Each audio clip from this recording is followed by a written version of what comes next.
Selamat sore Bapak, perkenalkan nama saya Sabina Gamur, NIM 16230300005, jurusan Sosiologi, kelas A reguler sore. Pada kesempatan ini saya akan membahas tentang ulasan buku yang telah direview yang berjudul Kesehatan dan Perawatan Kesehatan sebagai Masalah Sosial. Pertama-tama kita akan membahas tentang memahami masalah sosial. Kesehatan dan perawatan kesehatan telah menjadi perhatian utama masyarakat Amerika di masa lalu 50 tahun. Sektor perawatan kesehatan telah berkembang pesat saat ini. Pada tahun 1950, 4,2% dari produk nasional bruto atau GNP kita disalurkan ke perawatan kesehatan. Pada tahun 2002 itu terjadi hampir 14%. Salah satu dilema publik utama dalam masyarakat Amerika Serikat adalah bagaimana menyediakan akses luas ke perawatan medis sekaligus mengendalikan biaya. Kemampuan kedokteran untuk memberikan pengaruh yang signifikan pada kesehatan adalah fenomena abad ke-20. Akses ke perawatan kesehatan didistribusikan dengan sangat tidak merata di seluruh populasi Amerika Serikat. Sekitar 44 juta orang Amerika tidak memiliki asuransi kesehatan dan bahkan lebih banyak lagi yang tidak diasuransikan untuk kebutuhan medis mereka. Mereka yang memiliki pendapatan lebih tinggi jauh lebih mungkin untuk diasuransikan. 34% orang yang hidup dalam kemiskinan tidak memiliki asuransi kesehatan, dibandingkan dengan 9% dari mereka yang berpenghasilan 200% atau lebih di atas kemiskinan tingkat tidak diasuransikan. Sedangkan negara lain sudah lama memiliki beberapa bentuk universal peduli kesehatan. Amerika Serikat belum menerapkan sistem seperti itu.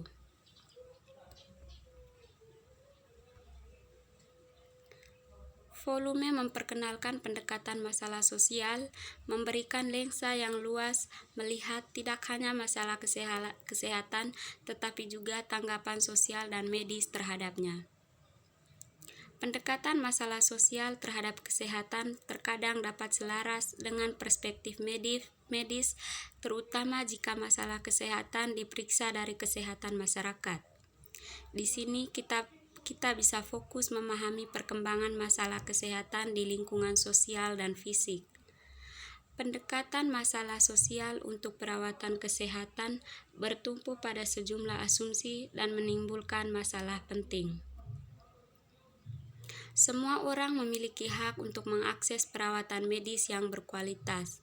Hambatan finansial dan lainnya membatasi beberapa individu untuk mendapatkan perawatan kesehatan yang layak. Kepedulian terhadap akses perawatan tercermin dalam debat publik atas asuransi kesehatan universal yang akan menghilangkan sejumlah besar yang tidak diasuransikan. Lingkungan sosial dapat berdampak signifikan terhadap kesehatan dan penyakit. Pendekatan klinis cenderung berfokus pada pasien individu dan tubuh mereka sebagai lokus intervensi.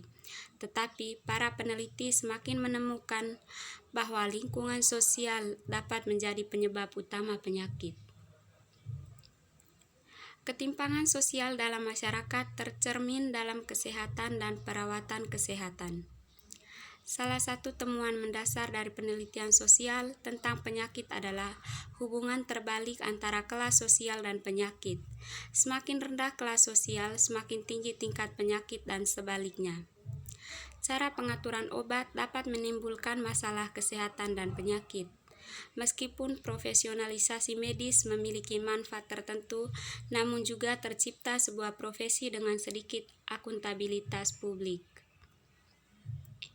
Yang berikut, medisasi.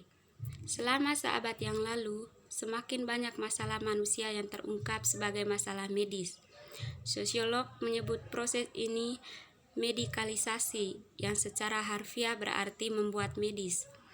Medikalisasi adalah mendefinisikan masalah sebagai penyakit yang sering yang sering kali mencakup mandat agar dokter melakukan sesuatu untuk mengatasinya.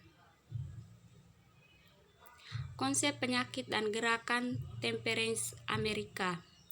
Rus dan rekannya dokter pertarakan memberikan dua tema yang menjadi sangat penting dalam gerakan pertarakan abad ke-19.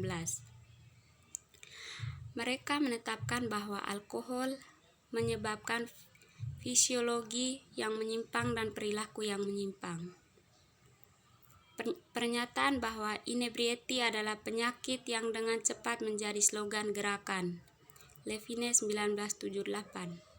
Masuk akal interpretasi Rus tergantung pada kemunduran filosofi kehendak bebas dan munculnya gagasan bahwa perilaku seseorang dapat ditentukan kekuatan di luar kendali seseorang, bahwa keinginan dan keinginan seseorang berbeda. Bentuk perilaku minum non-penyakit didefinisikan sebagai masalah moral yang harus dipenuhi dengan istilah moral. Sebaliknya, bentuk penyakit adalah masalah medis dan layak mendapat perhatian dan perawatan dari profesi medis. Kesimpulannya adalah, tujuan dari tulisan ini adalah untuk mengembangkan gambaran sejarah sosial dari jurusan tersebut, dukungan struktural dan budaya dari gagasan bahwa bentuk-bentuk tertentu dari perilaku minum yang menyimpang harus dianggap sebagai contoh penyakit. Konsep penyakit alkoholisme memiliki sejarah panjang di Amerika dan telah didukung oleh orang-orang dan organisasi medis dan non-medis karena berbagai alasan. Bentuk-bentuk tertentu dari kebiasaan minum yang menyimpang sekarang atau telah lebih dari 150 tahun telah diobati bukan karena hegemoni medis, tetapi mencerminkan kepentingan beberapa kelompok dan organisasi yang mengasumsikan atau diberikan tanggung jawab atas perilaku yang terkait dengan penyakit kronis. Konsep penyakit berutang hidupnya pada berbagai pihak yang berkepentingan ini, bukan pada temuan ilmiah substantif. Dengan demikian, konsep penyakit alkoholisme pada dasarnya lebih merupakan pencapaian sosial daripada ilmiah atau medis. Sekian dan terima kasih. Selamat sore.